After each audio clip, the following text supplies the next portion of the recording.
भगवान कृष्ण की 8 प्रमुख धर्मपत्नियां थी, जिससे अष्टभार्या कहा जाता है, यानी कि 8 पत्नियां। पहली रुक्मणी। रुक्मणी भगवान कृष्ण की पहली पत्नी थी। सभी पत्नियों में से रुक्मणी कृष्ण को अधिक प्रिय थी।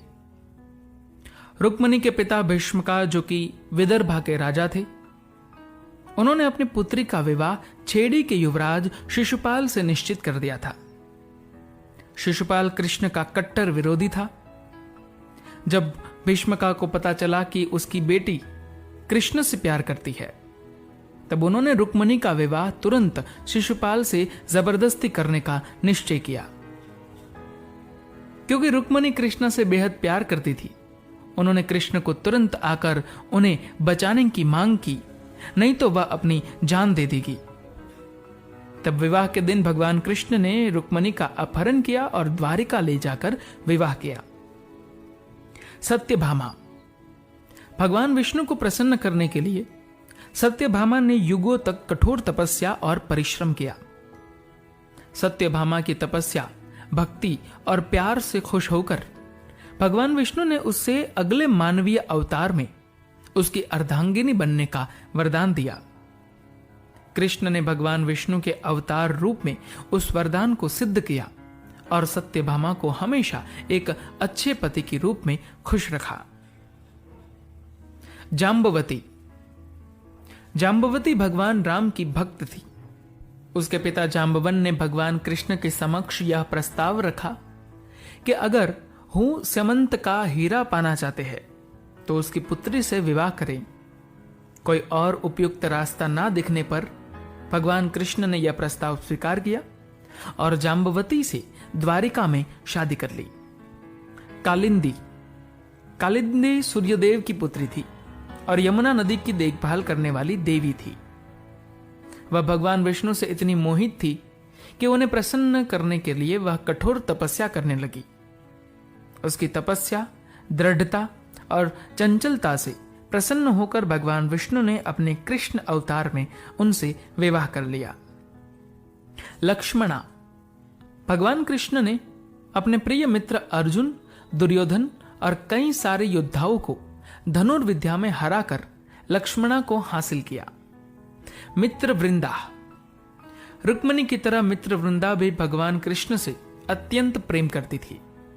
उसके आग्रह पर भगवान विष्णु ने उनका अपहरण किया और उसके पिता और भाई की इच्छाओं के विरुद्ध मित्र वृंदा से विवाह कर लिया। नाग्नजीति। नाग्नजीति कौशला राज्य की राजकुमारी थी। उसके धार्मिक पिता ने ऐसे स्वयंवर का आयोजन किया जिसमें 7 बैलों को हराने वाला योद्धा ही उसकी पुत्री को जीत कर ले जाएगा। कोई भी राजकुमार इस प्रतियोगिता को जीत नहीं पाया। अंत में भगवान कृष्ण ने इस चुनौती को स्वीकार किया, 7 बैलों को अपने वश में किया और फिर नाग्नजीति से विवाह किया। भद्रा। रिश्ते में भद्रा कृष्णा की दूर की बहन थी, फिर भी उसने स्वयंवर में कृष्ण को ही अपना पति स्वीकार किया। इस तरह भगवान कृष्ण की 8 प्रमुख पत्नियां थी, जिसे उन्होंने अच्छे कर्मों और युद्ध कला से हासिल किया था। कृष्ण और उनकी 16,100 पत्नियां।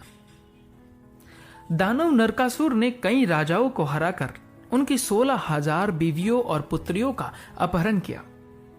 कोई और राजा नरकासुर से लड़ने को तैयार नहीं था। तब भगवान कृष्ण ने सभी देवियों को छुड़ाने के लिए नरकासुर के महल में कदम रखा। भगवान कृष्ण की साहस, सुंदरता और मुस्कान देखकर सभी देवी ऐसे मोहित हुए कि सभी ने यह कसम खा ली कि अगर कृष्णा ने नरकसुरा को हरा दिया तो सभी रानियां और राजकुमारियां उनसे विवाह कर लेंगे। सभी देवियों ने अपना संपूर्ण जीवन भगवान कृष्ण को समर्पित करने का निश्चय कर लिया। नरकासुर को हराने के बाद जब भगवान कृष्ण ने छुड़ाया, तब उनके पतियों और परिवार वालों ने उन्हें वापस लेने से इनकार कर दिया, क्योंकि सभी देवियां दानव के छत्रछाया में दूषित हो गई थी। वैदिक परंपरा के अनुसार यदि कोई स्त्री किसी भी मनुष्य या दानव के साथ रहती है तो वह किसी और के साथ विवाह नहीं कर सकती।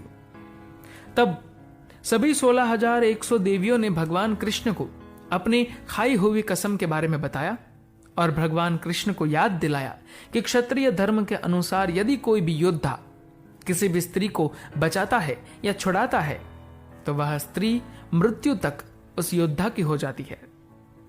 सभी देवियों ने भगवान कृष्णा से आग्रह किया कि या तो वह उनसे विवाह करे या फिर सभी आत्महत्या कर लेंगे, क्योंकि समाज में कोई भी पुरुष उन्हें नहीं अपनाएगा।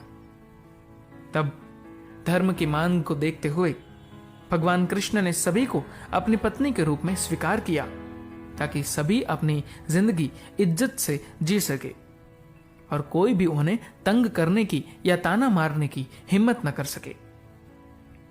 भगवान कृष्ण ने सभी से विवाह रासलीला की तरह किया था, जिसमें उन्होंने 108 रूप लेकर 108 गोपियों के साथ ऐसा नृत्य किया कि सभी गोपियों को ऐसा ही लगा कि कृष्ण सिर्फ उनके साथ नृत्य कर रहे हैं।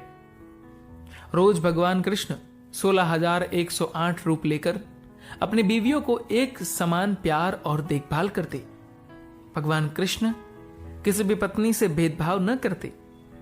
सभी पत्नियां ने अपना जीवन बड़े प्यार और इज्जत और खुशहाली में गुजारा था।